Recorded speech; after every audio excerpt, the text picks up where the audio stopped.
आज हम देखते हैं बच्चों ईथर बनाने की सामान्य विधियां। चूंकि ईथर में एल्कोहल के साथ, चूंकि एल्कोहल का आइसोमर जो ईथर होता है, इसलिए आज हम ईथर के बारे में पढ़ेंगे। तो ईथर में जो मेनली हमारे सिलेबस में है वो है डाइथाइल ईथर। तो उसकी सामान्य सी जानकारी तो ये है कि उसका नॉमेनक्लेचर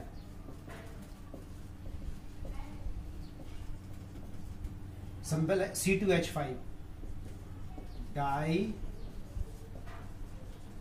इथाइल ईथर, और IUPAC नेम हो जाएगा इथॉक्सी इथेन।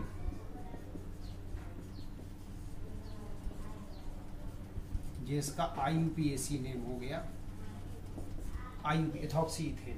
तो अब हम इसकी बनाने की विधियां देखते हैं कि ये कैसे बनता है। तो इसमें पहली जो विधि आती है ईथर में वो है Williamson synthesis process. Williamson synthesis process, तो ये रिएक्शन है विलियमसन सिंथेसिस प्रोसेस है। इसमें हम लेते हैं सोडियम एथॉक्साइड की रिएक्शन कराते हैं हम इथाइल आयोडाइड के साथ, C2H5I इथाइल आयोडाइड। इसको ऐसे भी लिख सकते हैं इथाइल आयोडाइड, और रिएक्शन इसको लेकर हम गर्म कराते हैं। ये गर्म करा दिया हमने। तो जब इथाइल आयोडाइड की सोडियम एथॉक्साइड के साथ रिएक्शन कराते हैं तो उसमें क्या होता है कि ये जो हैलोजन है अपना बॉन्ड लेकर अलग होता है और इसके सोडियम को लेकर अलग हो जाता है।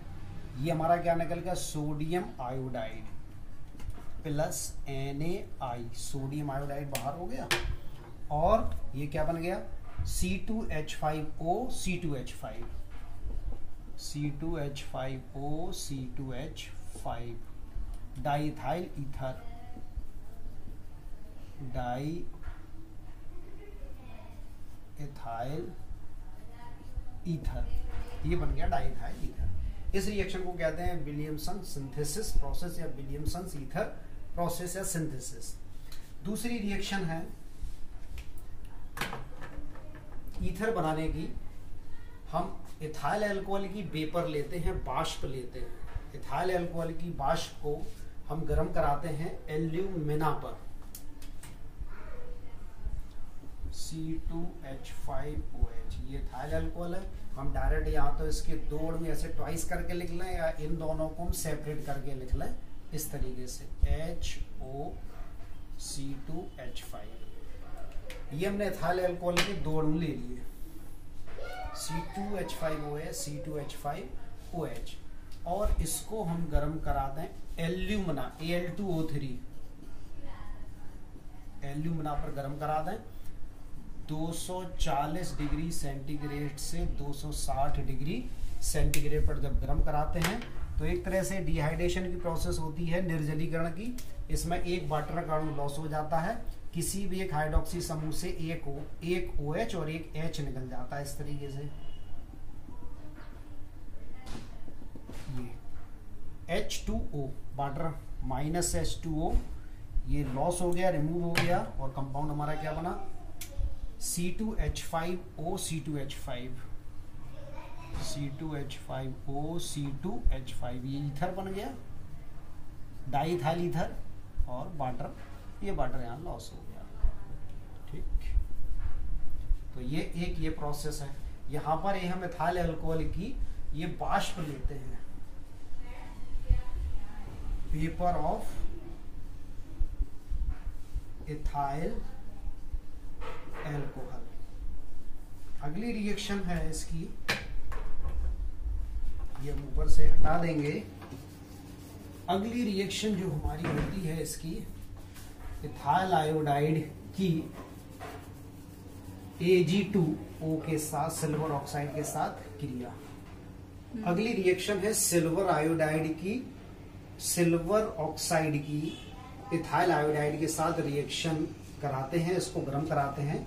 इसमें इथाइल आयोडाइड के दो अणु ले लिए, C2H5I C2H5I, ट्वाइस ना लिख के सेपरेट करके लिख दिया, और सिल्वर ऑक्साइड। तो ये एक आयोडीन, दो आयोडीन और Ag 2AgI सिल्वर आयोडाइड के दो अणु बाहर हो गए, प्लस 2AgI सिल्वर आयोडाइड, और ये क्या बन गया C2H5O C2H5 C2H5O C2H5, ये हमारा फिर से बन गया डाई इथाइल ईथर। तो इस तरीके से ये हमने डाई इथाइल ईथर इस प्रोसेस से भी बना लिया। इथाइल आयोडाइड की सिल्वर ऑक्साइड के साथ रिएक्शन कराकर या उसके ऊपर गर्म करा। अगली रिएक्शन देखते हैं इसकी। ये रिएक्शन कहलाती है कंटिन्यूअस ईथरिफिकेशन प्रोसेस। इसमें इथाइल अल्कोहल की शांत रेस्टियोसोफोर के साथ रिएक्शन कराते हैं 140 डिग्री सेंटीग्रेड की उपस्थिति में। तो इसमें 2 स्टेप में ये रिएक्शन होती है। पहले स्टेप में इथाइल हाइड्रोजन सल्फेट बनता है, फिर इथाइल हाइड्रोजन सल्फेट की रिएक्शन इथाइल अल्कोहल से दोबारा कराते हैं। तो में जो लास्ट प्रोडक्ट हमें प्राप्त होता है डाइथाइल ईथर और एस्टियोसोफोर जो एज ए कैटलिस्ट के तौर पर वर्क किया था उसने, वो वापस जो करते हैं प्राप्त हो जाता है।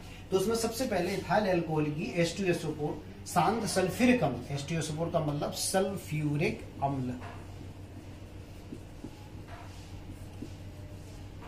इसे गंधक का अम्ल भी कहते हैं, गंधक का अम्ल भी कहते हैं एस्टियोसोफोर को। इसके साथ क्रिया कराते हैं तो इसकी एक H इसके OH को लेकर वाटर निकाल दिया और ये क्या बना HSO, एक ऑक्सीजन यहां आती है तो ये बनता SO3H। तो ये हमारा बन गया इथाइल हाइड्रोजन सल्फेट। इसकी रिएक्शन दोबारा से इथाइल अल्कोहल के साथ कराते हैं। इथाइल अल्कोहल मतलब इथानॉल के साथ कराते हैं। तो इसमें दोबारा से ये बॉन्ड यहाँ टूटता है और ये C2H5 यहाँ आता है इसके साथ, और ये OH इसके साथ जुड़कर ये बना लेता है H2SO4 और ये हमारा ईथर बन गया या डाइथाइल ईथर।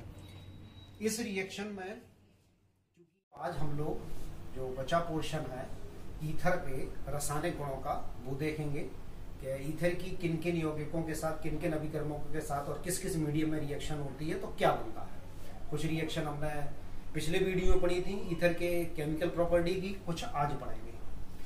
तो ये ईथर का एस्टिक एनहाइड्राइड और एसिटाइल क्लोराइड के साथ रिएक्शन है। एस्टिक एनहाइड्राइड की रिएक्शन होती है जिंक क्लोराइड की उपस्थिति में, तो बनता है इथाइल एसीटेट। और same as it is compound अगर हम रिएजेंट बदल दें, acetyl chloride in the presence of aluminium trichloride AlCl3 की उपस्थिति में जब गर्म करते हैं इसी को डाइथाइल ईथर को, तो बनता है इथाइल एसीटेट और इथाइल क्लोराइड बनता है। इसके बाद अगली रिएक्शन है इसकी ईथर की कार्बन मोनोऑक्साइड से क्रिया। तो डाइथाइल ईथर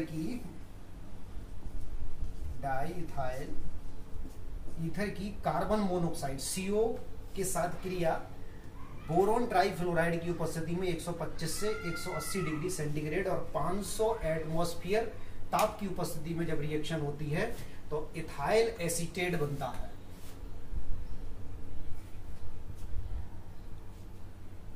एक कार्बन यहां पर एक कार्बन और बढ़ जाएगा तो इथाइल प्रोपियोनेट बनेगा C2H5 COO C2H5।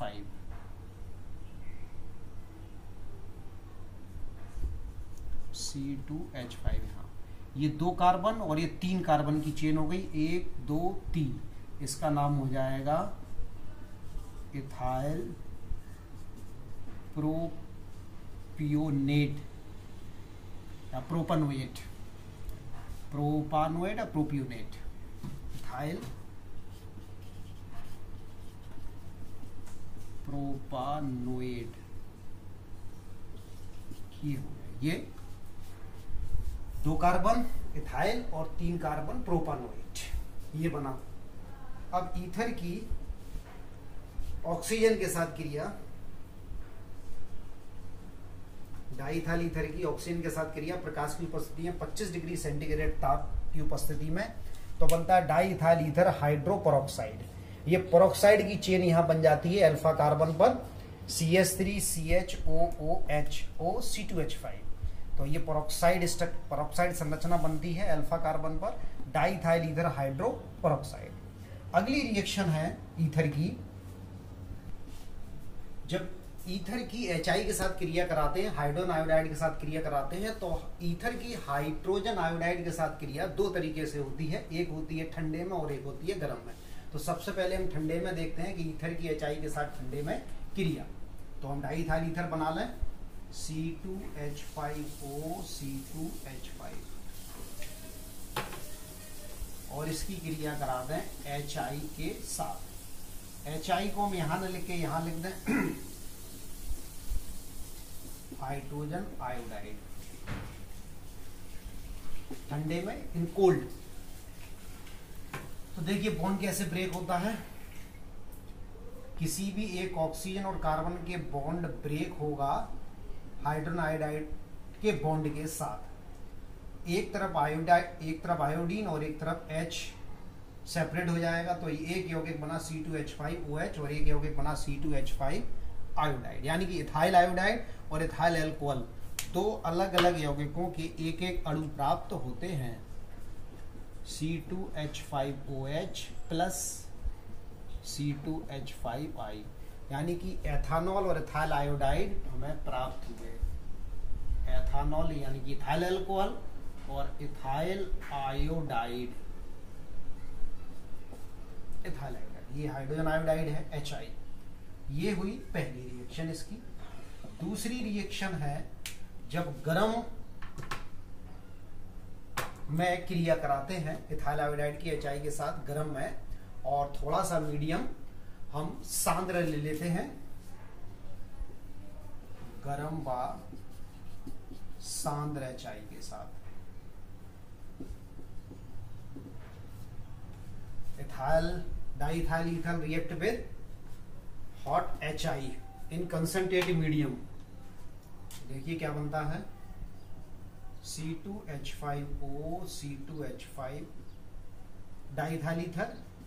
इसे हम HAB ऐसे भी लिख सकते हैं, लेकिन अगर हम दो हाइड्रोजन आयोडाइड के दो अणुओं को ऐसे भी लिख सकते हैं, एक HI दूसरा HI प्लस प्लस। अब देखिए क्या बनता है, गर्म में करा रहे हैं तो बॉन्ड कैसे टूटता है। देखिए एक आयोडीन इस इथाइल के पास, ये बॉन्ड यहां से ब्रेक हुआ, ये आयोडीन इस इथाइल के पास, C2H5I ethyl iodide, C2H5I ethyl iodide, यानी कि इथाइल आयोडाइड के दो अणु में प्राप्त होते हैं। और H2O जल का अणु एक लॉस हो जाता है, निकल जाता है, यानी कि दो अणु C2H5I इथाइल आयोडाइड और जल का अणु निकल जाता है। ये कब होता है, जब हम हाइड्रोजन आयोडाइड के दो अणु लेते हैं, किस मीडियम में, सांद्र मीडियम में गर्म करते हैं, और किसके साथ, डाइथाइल ईथर के साथ। अगली रिएक्शन है हमारी डाइथाइल ईथर की PCl5 के साथ क्रिया। अगली रिएक्शन है डाइथाइल ईथर की PCl5 फास्फोरस पेंटाक्लोराइड के साथ क्रिया। तो देखिए क्या बनता है, क्योंकि PCl5 को हम ऐसे भी लिख सकते हैं,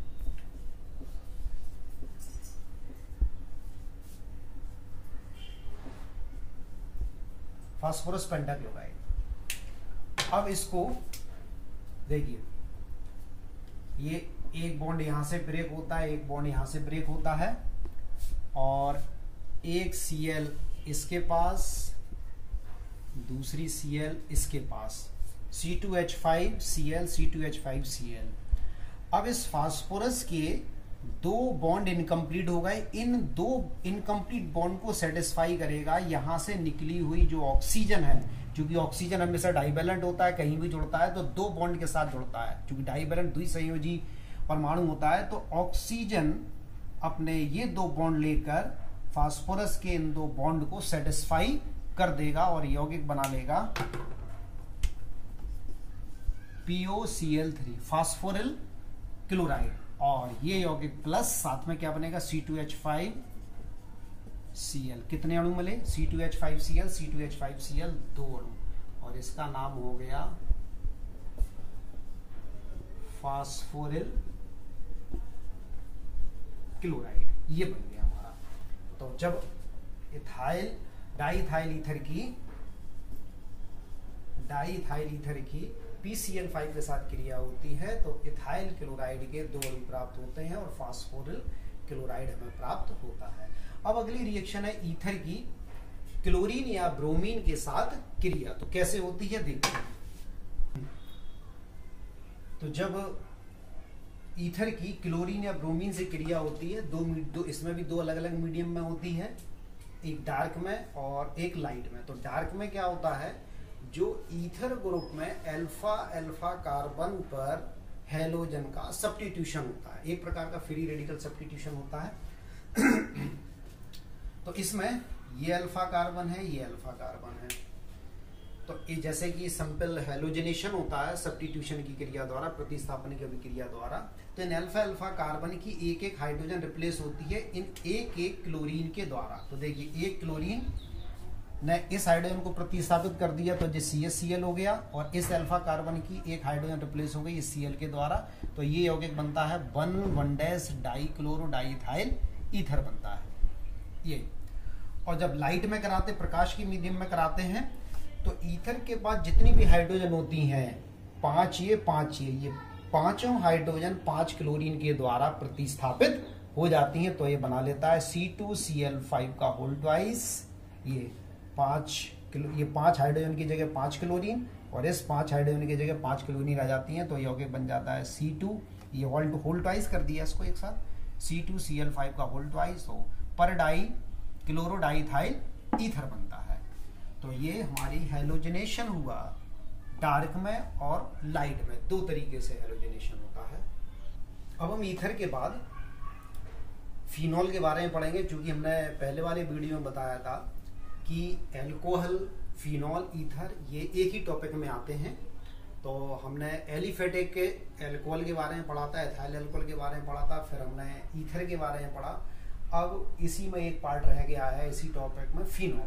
तो अब हम क्या करेंगे, फिनॉल की रिएक्शन पढ़ेंगे, कुछ रिएक्शन हम फिनॉल की प्रिपरेशन के बारे में पढ़ेंगे, और ज़्यादातर रिएक्शन जो फिनॉल के लिए आती हैं वो आती हैं उसकी केमिकल प्रॉपर्टी, क्योंकि फिनॉल का इंडस्ट्रियल यूज भी ज़्यादा है, कॉमर्शियल यूज भी है, और कुछ एक हद तक इसका डेली यूज भी होता है, तो बताएंगे।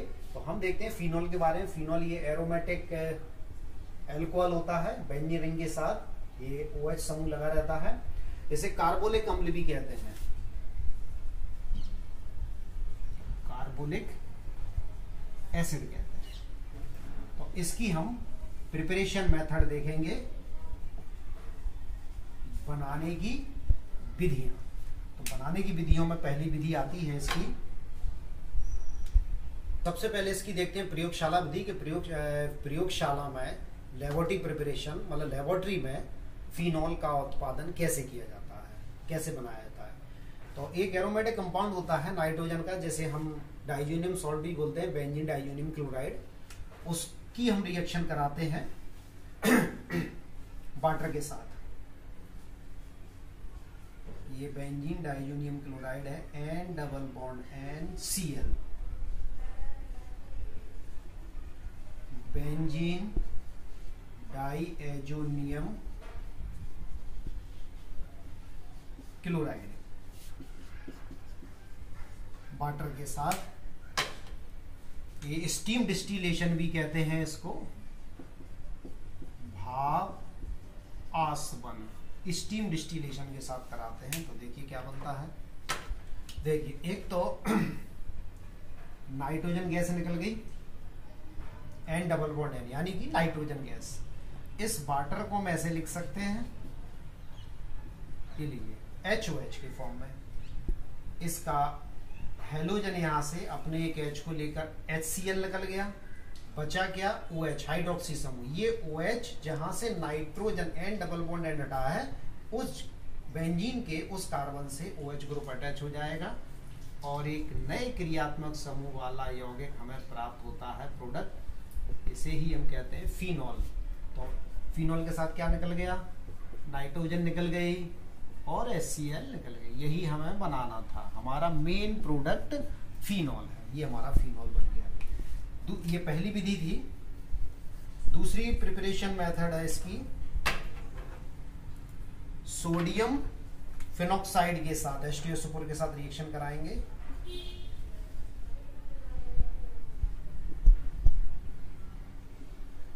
इसका नाम है सोडियम फिनॉक्साइड। इसकी रिएक्शन हम कराएंगे H2SO4 सल्फ्यूरिक अम्ल के साथ कराते हैं तो बनता है हमारा फिनॉल। और सोडियम सल्फेट हमें प्राप्त होता है Na2SO4, ये हमें फिनॉल प्राप्त हो गया। तो ये विधि है, ये भी फिनॉल बनाने की विधि है। अगली रिएक्शन है कि क्लोरोबेंजीन से हम फिनॉल कैसे बनाते हैं। तो हम क्लोरोबेंजीन ले सकते हैं, क्लोरोबेंजीन की रिएक्शन कराते हैं, इसकी भी स्टीम के साथ कराते हैं, भाप या बाष्प लेते हैं और करीब टेम्परेचर लेते हैं 450 डिग्री सेंटीग्रेड कैटलिस्ट की उपस्थिति में। तो वही HOH की फॉर्म में ये ब्रेक होता है, HOH, ये HCl निकल जाता है और ये OH इस पर अटैच हो जाएगा, जुड़ जाएगा, ये हमारा फिनॉल बन गया। अगली रिएक्शन देखते हैं टोल्यूइन की वायु के साथ क्रिया। ये फिनॉल बनाने की प्रोसेस है कि फिनॉल को और कैसे बना सकते हैं। तो टोल्यूइन की वायु के साथ क्रिया कराते हैं तो क्या बनता है। ये हमारी टोल्यूइन है जिसे हम मिथाइल बेंजीन भी कहते हैं। 2O2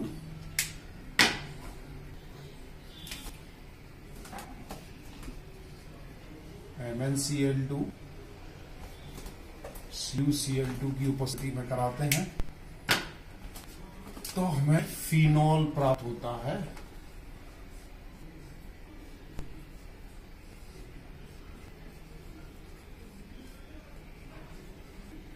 CO निकल जाता है और वाटर मॉलिक्यूल, ये हमारा टोल्यूइन से फिनॉल बनाने की एक प्रोसेस। ये अब हम इसकी फिजिकल प्रॉपर्टी देखेंगे। ये फिनॉल की फिजिकल प्रॉपर्टी है जिसका ये एक रंगहीन क्रिस्टलीय सॉलिड होता है। मेल्टिंग पॉइंट इसका गलनांक 43 degree centigrade, boiling point means क्वथनांक 182 डिग्री सेंटीग्रेड, और ये वाटर में पार्शियली सॉल्युबल होता है, पार्शियल सॉल्युबल इन वाटर। अल्प विलेय, वाटर में अल्प विलेय होता है, लेकिन पूर्ण विलेय यानी कंप्लीट सॉल्युबल होता है। जो ऑर्गेनिक सॉल्वेंट होते हैं, पूर्ण विलेय जो होता है वो एल्कोहल एंड ईथर में ये पूरी तरीके से ये विलेय होता है। इसकी एक खास पहचान भी होती है फिनॉल की कि ये FeCl3 के साथ फिनॉल जो यौगिक होते हैं वो उदासीन फेरिक क्लोराइड के साथ वॉयलेट कलर देते हैं। वॉयलेट कलर, बैंगनी रंग देते हैं।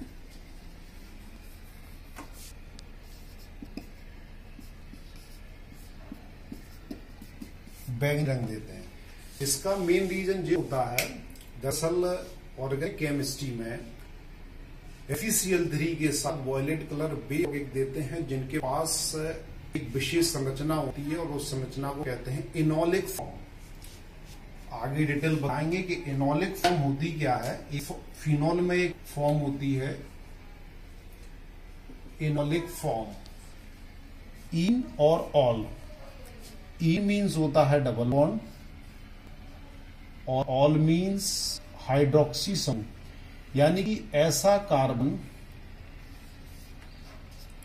ऐसा कार्बन जो अपने पास डबल बॉन्ड भी लिए हुए हो और हाइड्रोक्सी समूह भी लिए हुए हो, ऐसे कार्बन को इनोलिक कार्बन कहते हैं।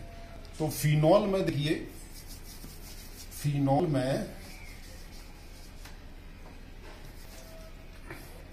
में आप ये इसका स्ट्रक्चर होता है, ये वाला कार्बन। अब ये कार्बन देखिए कि ये कार्बन डबल बॉन्ड भी लिए हुए है और OH हाइड्रोक्सी समूह भी लिए हुए है, इसलिए इस कार्बन को इनॉल फॉर्म वाला कार्बन कहते हैं। तो इस टाइप के जितने भी कंपाउंड हैं वो FeCl3 के साथ वॉयलेट कलर देते हैं, कि एक विशेष पहचान होती है। अब हम इनका एसिडिक नेचर और केमिकल प्रॉपर्टी के बारे में देखेंगे। फिनॉल की क्षार के साथ क्रिया कराने पर देखिए क्या बनता है। तो ये हमने फिनॉल लिया,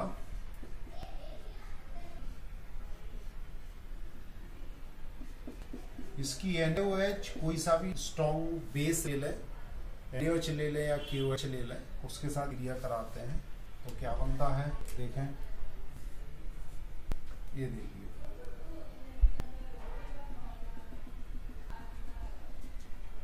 क्या निकल गया H2O, यानी कि -H2O, और Na कहाँ जुड़ा, इसके पास, तो ONA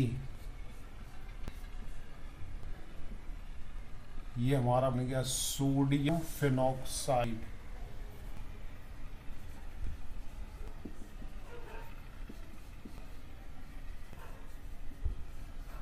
सोडियम फिनॉक्साइड और वाटर का मॉलिक्यूल ये लॉस हो गया, इसको हम यहाँ लेंगे। ये फिनॉल की NaOH सोडियम हाइड्रोक्साइड के साथ रिएक्ट कराते हैं।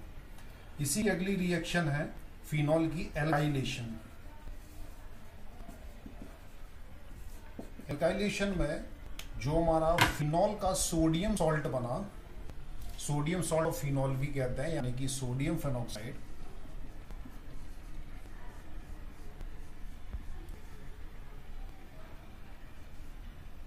इसकी रिएक्शन किसी एल्किल हैलाइड के साथ करा रहे हैं, mostly alkyl iodide, methyl iodide के साथ, मिथाइल आयोडाइड, इसको ऐसे भी लिख सकते हैं CH3I, और किसी एल्कोहलीय मीडियम में,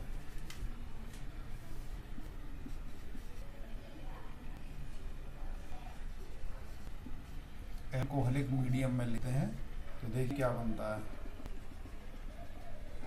Na निकल गया, NaI सोडियम आयोडाइड, NaI निकल गया और बना गया CH3, इधर जुड़ जाएगा जहां से सोडियम हटा है,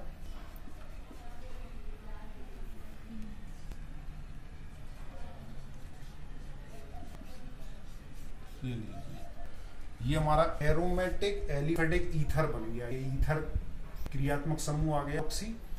तो ईथरीय ग्रुप की एक ऑक्सीजन की एक बॉन्ड मिथाइल से जुड़ी हुई है और एक बॉन्ड फिनाइल ग्रुप से जुड़ी हुई है।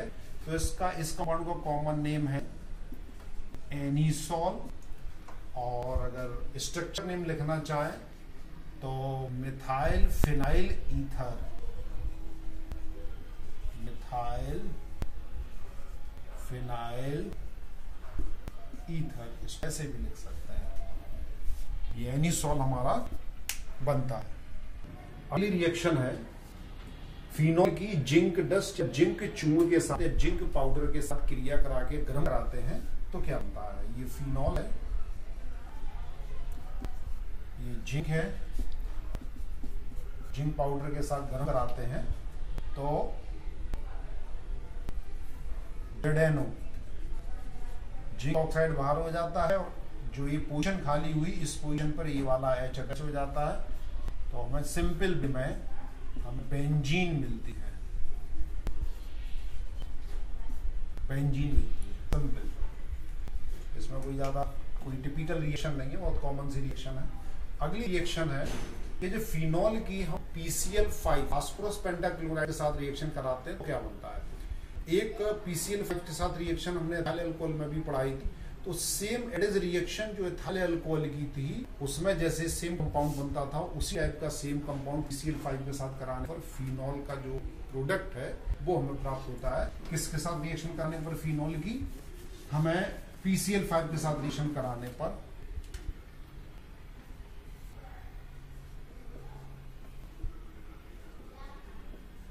ये फिनॉल की हमने PCl5 के साथ रिएक्शन लाई, तो देखिए क्या बनता है।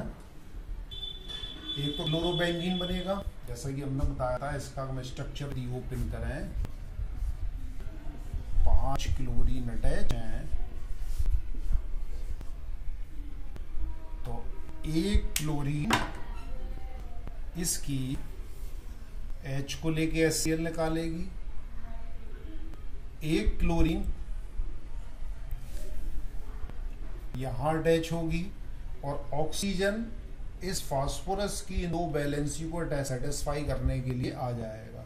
तो कंपाउंड हमारा क्या बनेगा, एक तो साइड प्रोडक्ट निकल गया POCl3 और HCl, और ये बन गया हमारा क्लोरोबेंजीन। उसमें इथाइल क्लोराइड बनता था एल्कोहल वाले केस में, इसमें बनेगा फिनाइल क्लोराइड या क्लोरो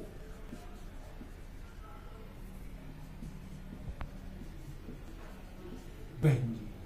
और ये POCl3 पहले भी बना चुके हैं इसको, फास्फोरिल क्लोराइड। POCl3 का नाम है फास्फोरिल क्लोराइड और HCl निकला। अगली जो रिएक्शन है इसकी, अगली रिएक्शन है फिनॉल की अमोनिया के साथ जब रिएक्शन कराते तो क्या बनता है। फिनॉल रिएक्ट विद अमोनिया तो क्या बनता है देखते हैं। तो हमने लिया फिनॉल, ये रिएक्शन एनहाइड्रस जिंक क्लोराइड की उपस्थिति में होती है, जिसे निर्जलीकरण भी कहते हैं, निर्जली कारक होता है ZnCl2। ये फिनॉल है, अमोनिया। अमोनिया को हम ऐसे भी लिख सकते हैं, ये लीजिए NH2H, एक ही बात है, NH3 है। और इसी रिएक्शन कराएं ZnCl2 और 300 degree centigrade temperature 300 degree centigrade की उपस्थिति में जाते हैं। देखिए क्या बनता है, इसका एक H इसके OH को लेकर बट बना के लॉस हो जाएगा। ये देखिए बट बन गया H2, तो ये पोजीशन खाली हुई। इस खाली हुई पोजीशन से कौन जुड़ेगा, NH2 ग्रुप जुड़ेगा। तो NH2 विद बॉन्ड से अटैच हो जाएगा और एक नया यौगिक बना, नया प्रोडक्ट बना हमारा एरोमेटिक का। एरोमेटिक एमीन होती है और इस एरोमेटिक एमीन को हम एनिलीन कहते हैं। ये एरोमेटिक एमीन हमारी एनिलीन हमें प्राप्त होती है। तो जब फिनॉल की अमोनिया के साथ रिएक्शन करते हैं एनहाइड्रस जिंक क्लोराइड के साथ 300 डिग्री टेम्परेचर तापमान की उपस्थिति में, तब हमें एनिलीन प्राप्त होती है और जल का एक अणु लॉस होता है। अब देखते हैं फिनॉल की बेंजीन रिंग की रिएक्शन। अभी तक जो भी रिएक्शन हमने पढ़ी थी वो फिनॉल के ऊपर जो ग्रुप लगा, फिनोलिक जो ग्रुप होता है, OH ग्रुप होता है, उसका रिप्लेसमेंट होता है। जो रिएक्शन होती थी फिनोलिक ग्रुप पर होती थी, लेकिन अब जो रिएक्शन हम देखेंगे, जो फिनॉल जो कंपाउंड होता है उसकी जो बेंजीन रिंग होती है, बेंजीन रिंग की सब्स्टिट्यूशन रिएक्शन कैसे होता है बेंजीन रिंग पर, वो देख रहे हैं।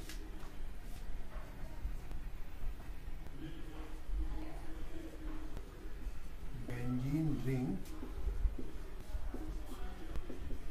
प्रतिस्थापन अभिक्रिया है। इसमें पहले सिंपल सी एक रिएक्शन लेके चलते हैं, हेलोजिनेशन।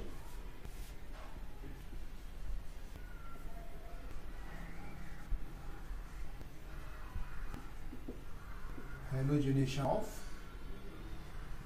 फिनॉल।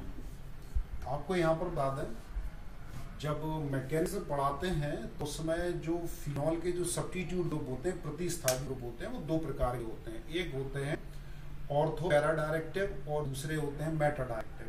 तो बेंजीन रिंग में जो हाइड्रोक्सी ग्रुप लगा रहता है, एज ए फिनोलिक ग्रुप लगा होता है, OH group ortho para directive होता है। तो फिनॉल में जो भी रिएक्शन हम कराएंगे वो OH ग्रुप के एस्पेक्ट में बेंजीन रिंग की ऑर्थो और पैरा पोजिशन पर रिएक्शन होगी। फॉर एन एग्जाम्पल,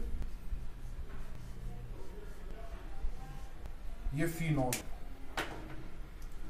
और फिनॉल पे हम कर रहे हैं ब्रोमिनेशन Br2 की कार्बन डाइसल्फाइड की उपस्थिति में।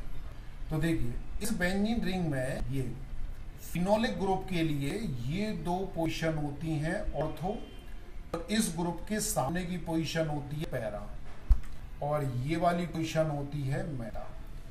तो इस पर हम इसके रिस्पेक्ट में जो भी रिएक्शन कराएंगे वो रिएक्शन इस फिनोलिक ग्रुप के लिए ऑर्थो और पैरा पर रिएक्शन होगी, मेटा पर नहीं होगी, क्योंकि मेटा डायरेक्ट ग्रुप नहीं है, ये है ऑर्थो पैरा डायरेक्टिव ग्रुप है। तो जो भी रिएक्शन कराएंगे, चाहे वो हेलोजिनेशन हो, चाहे नाइट्रेशन हो, चाहे सल्फोनेशन हो, चाहे फील्ड क्राफ्ट हो, किसी भी रिएक्शन होगी वो हमेशा फिनोलिक ग्रुप के रिस्पेक्ट में ऑर्थो और पैरा पोजीशन पर होगी, मेटा पर नहीं होगी।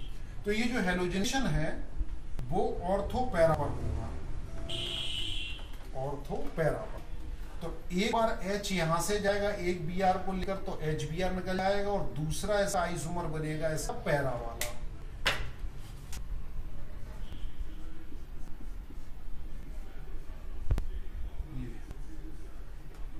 ऑर्थो ब्रोमोफिनॉल, और दूसरा इसका आइसोमर बना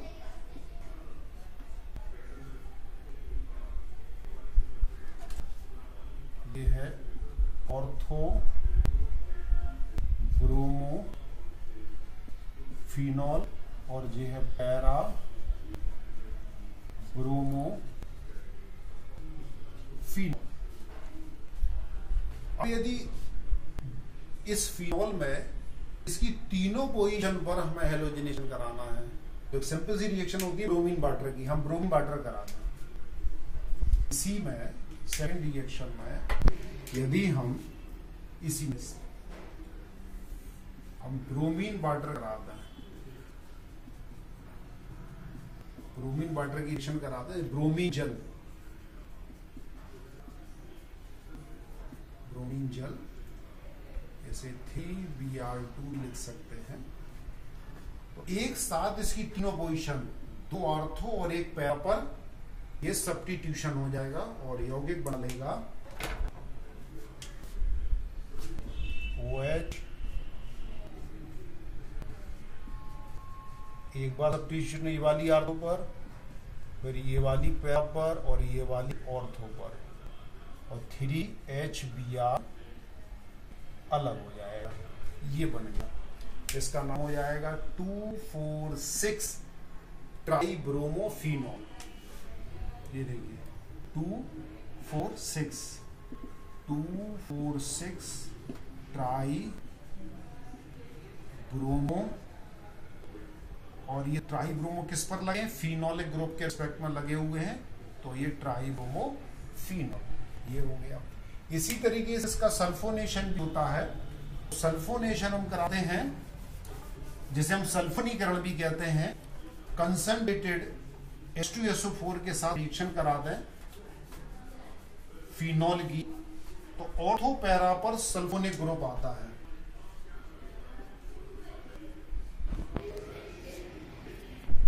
फिनॉल पे कॉन्ग H2SO4 या कंसंट्रेटेड H2SO4 या सांद्र H2SO4 की रिएक्शन कराते हैं।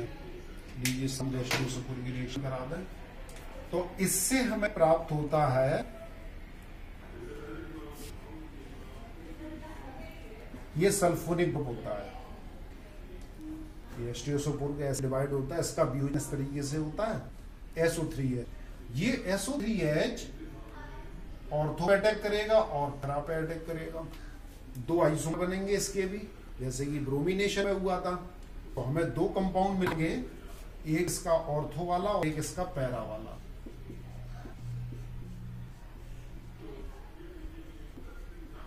SO3H और दूसरा आइसोमर बना हमारा पैरा वाला SO3H। ये जो सल्फोनिक ग्रुप है, सल्फोनिक ग्रुप, ये सल्फोनिक ग्रुप अटैक करता है, जैसे ऑर्थो की पोजीशन से एक H लेकर सब्स्टिट्यूशन है। ऑर्थो पोजिशन के कार्बन पर हाइड्रोजन है, ये यहाँ की एक हाइड्रोजन इसके OH को लिए वाटर मॉलिक्यूल लॉस करेगी, तो SO3 group SO3 sulphonic group यहाँ पर आएगा। अगली रिएक्शन में दूसरा आइसोमर बनाने के लिए पैरा पोजिशन की हाइड्रोजन हटेगी, तो इसके OH को लेकर वाटर मॉलिक्यूल लॉस कराएगी, तो SO3 ग्रुप यहाँ आएगा, वाटर मॉलिक्यूल लॉस हो जाता है। इस तरीके से ये इनके सल्फोनिक आइसोमर बने, तो इसका नाम हो जाएगा ऑर्थो सल्फोनिक या सल्फोरोफिनॉल। इसको ऐसे भी लिख सकते हैं, ऑर्थो हाइड्रोक्सी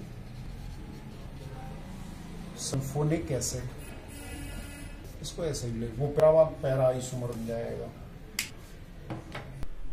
अगली रिएक्शन है फिनॉल का नाइट्रेशन। जिस तरीके से फिनॉल का हमने सल्फोनेशन कराया, सल्फोनीकरण कराया, उसी तरीके से फिनॉल का नाइट्रेशन भी कराया। नाइट्रेशन कराने के लिए हमें फिनॉल की नाइट्रिक एसिड के साथ रिएक्शन कराना पड़ती है। तो अभी हम आगे बताएंगे कि नाइट्रेशन भी ये थोड़ा डिफरेंट होता है इसका। तो पहला सिंपल नाइट्रेशन देखते हैं फिनॉल का। फिनॉल के नाइट्रेशन में डाइल्यूट HNO3, डाइल्यूट का मतलब तनु,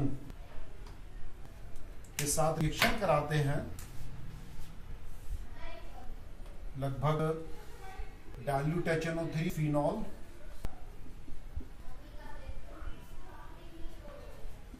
और नाइट्रिक अम्ल के साथ जब रिएक्शन कराते हैं, तो यहाँ HNO3 को यदि हम ऐसे लिखते हैं, इस HNO3 को ऐसे लिख सकते हैं,